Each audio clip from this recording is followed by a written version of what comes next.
1,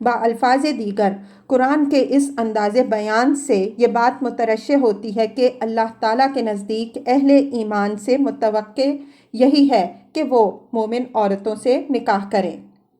number 2، ہاتھ لگانے یا مس کرنے سے مراد لغت کے اعتبار سے تو محض چھونا ہے، لیکن یہاں یہ لفظ کنایتاً مباشرت کے لیے استعمال ہوا ہے۔ اس لحاظ سے ظاہر آیت کا تقاضا یہ ہے کہ اگر شوہر نے مباشرت نہ کی ہو تو خواہ وہ عورت کے پاس تنہائی میں رہا ہو بلکہ اسے ہاتھ بھی لگا چکا ہو تب بھی طلاق دینے کی صورت میں عدت لازم نہ آئے گی، لیکن فقہا نے برسبیل احتیاط یہ حکم لگایا ہے کہ اگر خلوت صحیح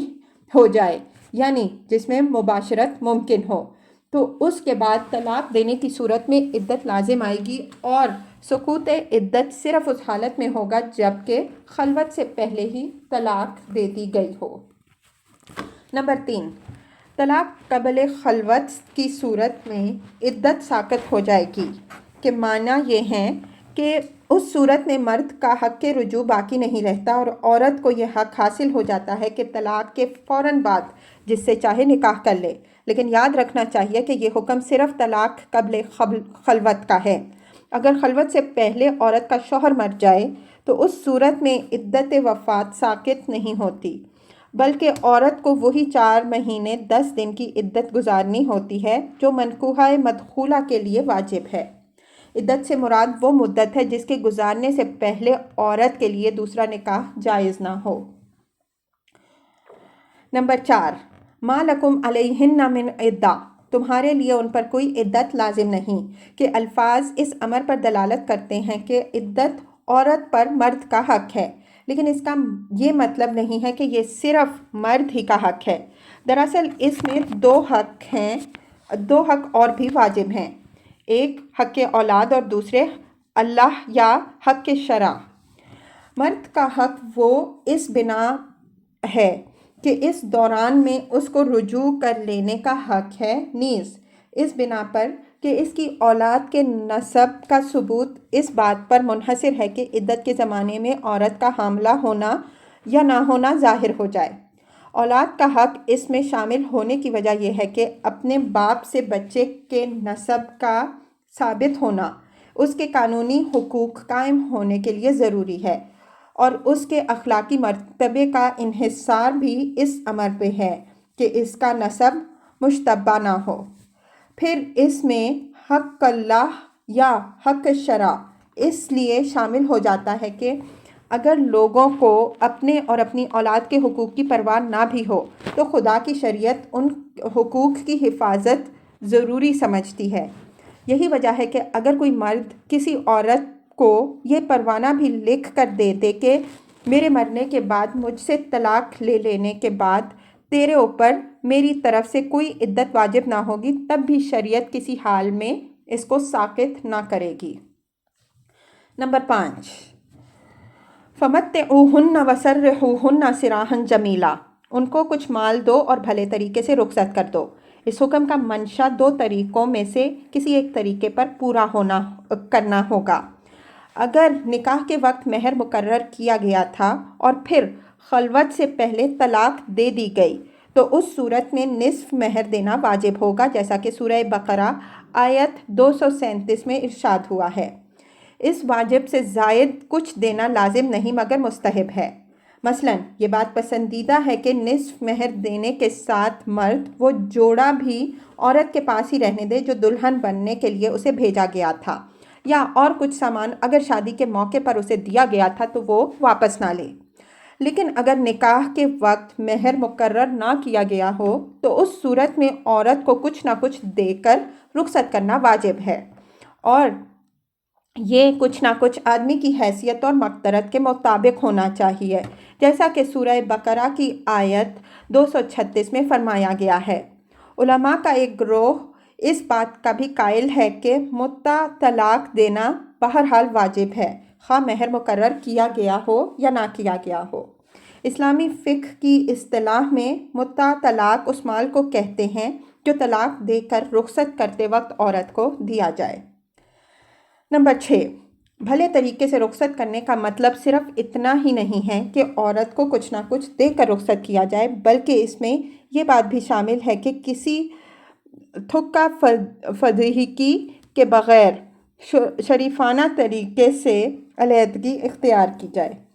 ایک آدمی کو اگر عورت پسند نہیں آئی یا کوئی اور وجہ شکایت پیدا ہوئی جس کی بنا پر وہ عورت کو نہیں رکھنا چاہتا، تو بھلے آدمیوں کی طرح اسے طلاق دے کر رخصت کر دے۔ یہ نہیں ہونا چاہیے کہ وہ اس کے عیوب لوگوں کے سامنے بیان کرے اور اپنی شکایتوں کے دفتر کھولے تاکہ کوئی دوسرا بھی اس عورت کو قبول کرنے کے لیے تیار نہ ہو۔ قرآن کے اس ارشاد سے صاف طور پر ظاہر ہوتا ہے کہ طلاق کے نفاذ کو کسی پنچایت یا عدالت کی اجازت کے ساتھ معلق کرنا خدائی تشریع کی حکمت و مصلحت کے بالکل خلاف ہے، کیونکہ اس صورت میں بھلے طریقے سے رخصت کرنے کا کوئی امکان نہیں رہتا، بلکہ مرد نہ بھی چاہے تو تھکہ فضیحتی اور بدنامی اور رسوائی ہو کر رہتی ہے۔ علاوہ بریں آیت کے الفاظ میں اس امر کی کوئی گنجائش بھی نہیں ہے کہ مرد کا اختیار طلاق کسی پنچایت یا عدالت کی اجازت کے ساتھ مشروط ہو۔ آیت بالکل صراحت کے ساتھ ناکح کو طلاق کا اختیار دے رہی ہے اور اسی پر یہ ذمہ داری ڈال رہی ہے کہ اگر وہ ہاتھ لگانے سے پہلے عورت کو چھوڑنا چاہے تو لازماً نصف مہر دے کر یا اپنی حیثیت کے مطابق کچھ مال دے کر چھوڑے۔ اس آیت کا مقصود صاف یہ معلوم ہوتا ہے کہ طلاق کو کھیل بننے سے روکنے کے لیے مرد پر مالی ذمہ داری کا ایک بوجھ ڈال دیا جائے تاکہ وہ خود ہی اپنے اختیار طلاق کو سوچ سمجھ کر استعمال کرے اور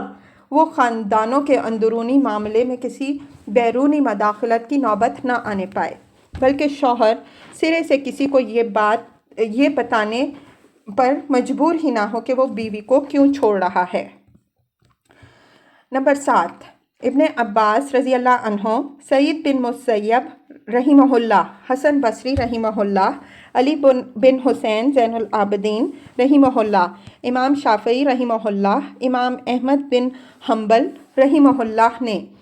آیت کے الفاظ "جب تم نکاح کرو پھر طلاق دے دو" سے یہ استدلال کیا ہے کہ طلاق اسی صورت میں واقع ہوتی ہے جب کہ اس سے پہلے نکاح ہو چکا ہو۔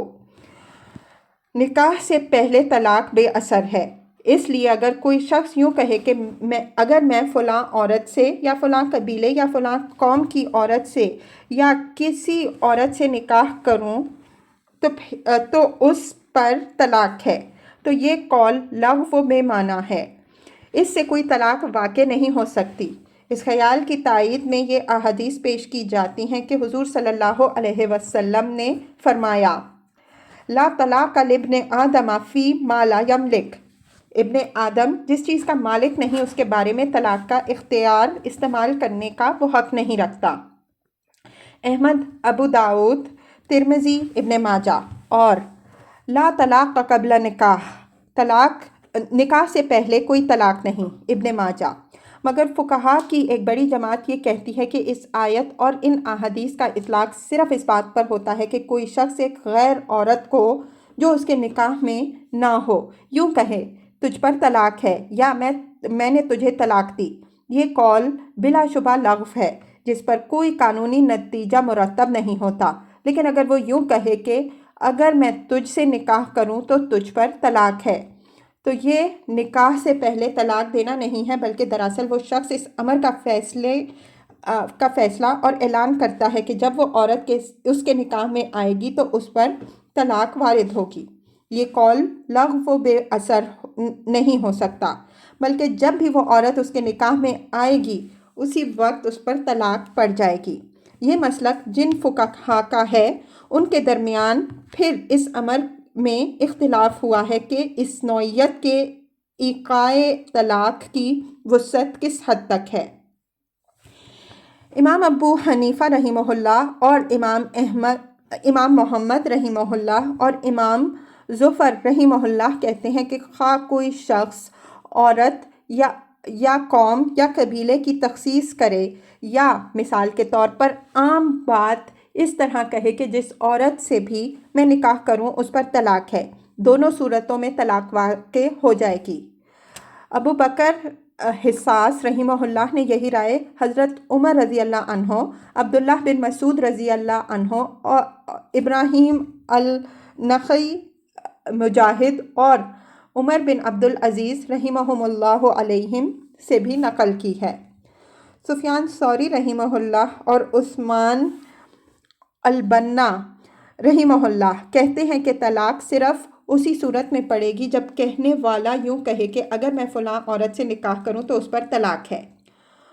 حسن بن صالح رحمہ اللہ، لیث بن سعد رحمہ اللہ اور عامر شیبی رحمہ اللہ کہتے ہیں کہ اس طرح کی طلاق عمومیت کے ساتھ بھی پڑ سکتی ہے، بشرطے کہ اس میں کسی نوع کی تخصیص ہو۔ مثلاً آدمی نے یوں کہا ہو کہ اگر میں فلاں خاندان یا فلاں قبیلے یا فلاں شہر یا ملک یا قوم کی عورت سے نکاح کروں تو اس پر طلاق ہے۔ ابن ابی لیلہ اور امام مالک رحمہم اللہ اوپر کی رائے سے اختلاف کرتے ہوئے مزید شرط یہ لگاتے ہیں کہ اس میں مدت کا بھی تعین ہونا چاہیے۔ مثلاً اگر آدمی نے یوں کہا ہو کہ اگر میں اس سال یا آئندہ 10 سال کے اندر فلاں عورت یا فلاں گروہ کی عورت سے نکاح کروں تو اس پر طلاق ہے، تب یہ طلاق واقع ہوگی، ورنہ نہیں۔ بلکہ امام مالک رحمہ اللہ اس پر اتنا اضافہ اور کرتے ہیں کہ اگر یہ مدت اتنی طویل ہو جس میں اس شخص کا زندہ رہنا متوقع نہ ہو تو اس کا قول بے اثر رہے گا۔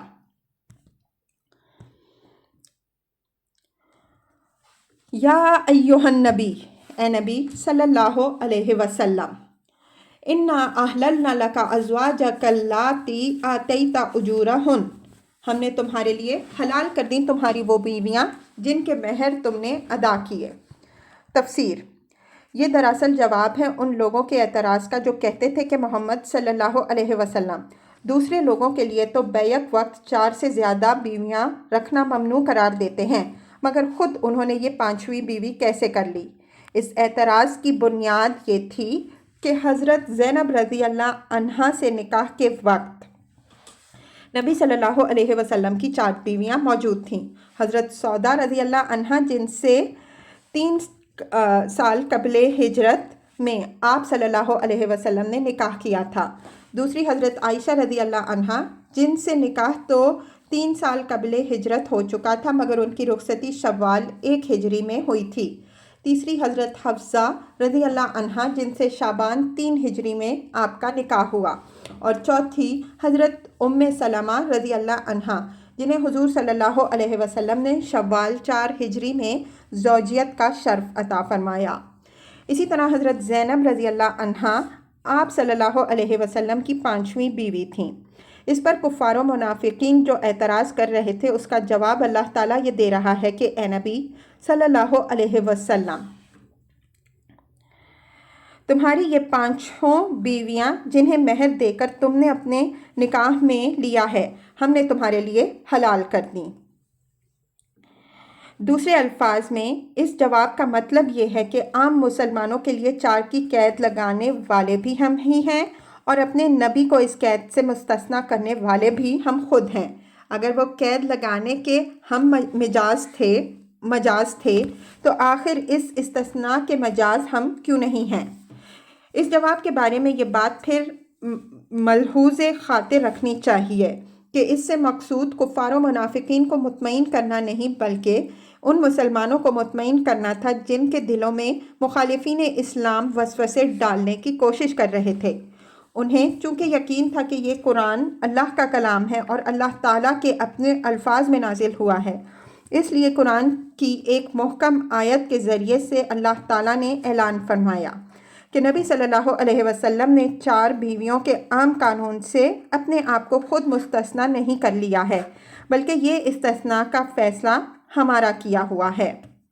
کہ نبی صلی اللہ علیہ وسلم نے 4 بیویوں کے عام قانون سے اپنے آپ کو خود مستثنیٰ نہیں کر لیا ہے بلکہ یہ استثناء کا فیصلہ ہمارا کیا ہوا ہے۔ وَمَا مَلَكَتْ يَمِينُكَ مِمَّا أَفَاءَ اللَّهُ عَلَيْكَ، اور وہ عورتیں جو اللہ کی عطا کردہ لونڈیوں میں سے تمہاری ملکیت میں آئی ہیں۔